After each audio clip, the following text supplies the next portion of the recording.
What's going on? Welcome back to my channel. Social anxiety is not just extreme shyness.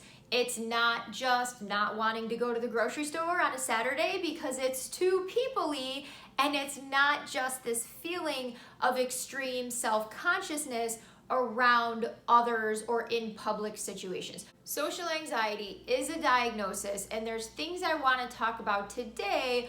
While I'm not going to give you the full criteria, I want to give you the general things that I'm looking for when somebody comes into me thinking that maybe this is something that they're struggling with, or when I'm getting to know a client, some things that I'm looking for to figure out if this is what they're struggling with.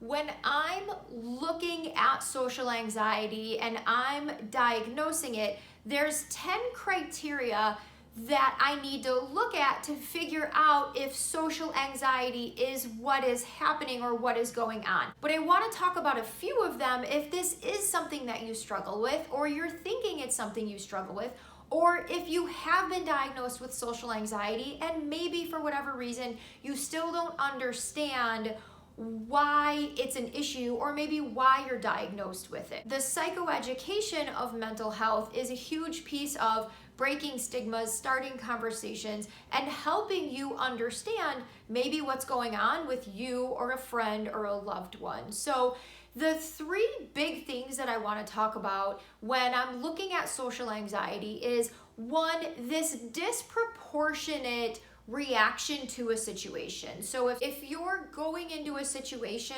or you're in a situation and your reaction is completely disproportionate to that situation, it's something that I ask more about and that I figure out the context of the situation.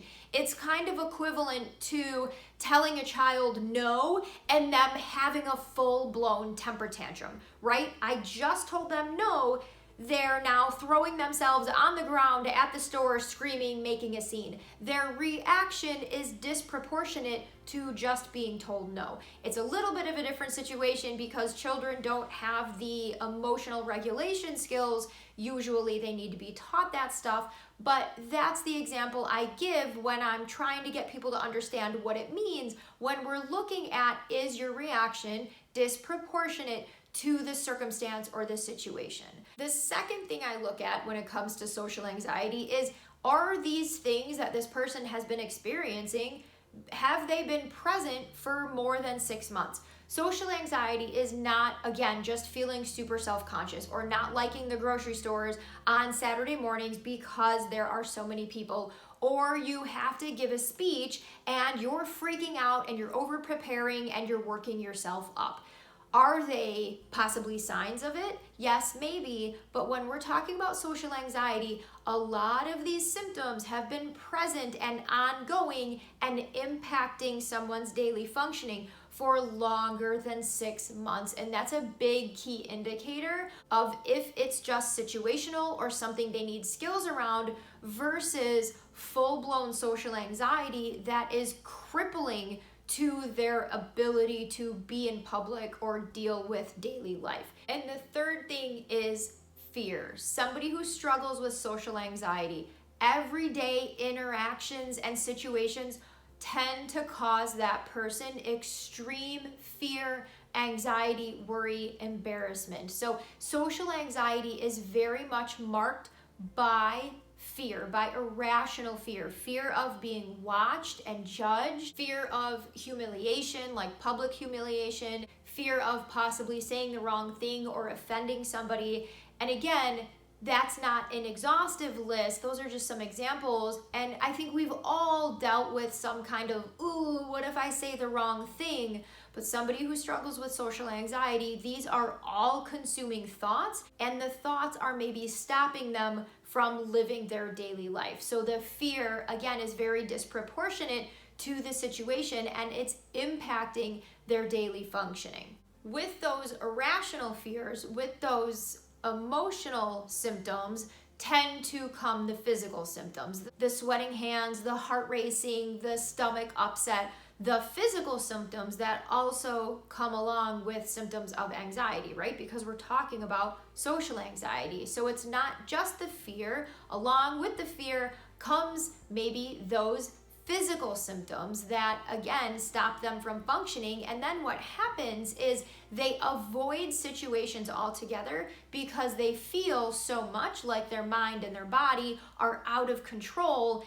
and they lack maybe the skills or the ability to handle a situation. So now people with social anxiety do sometimes start to avoid situations altogether so that they don't even have to put themselves in this situation to have to deal with those symptoms. They're bad enough even thinking about giving that speech, thinking about going to the grocery store. Maybe their stomach starts to turn and they start to have these symptoms and these reactions, even thinking about going into this situation or this event that's maybe months down the line. So the physical symptoms with social anxiety are also very present, again, along with the fear and the worry, the embarrassment, and the anxious thoughts and emotional symptoms that come up with it.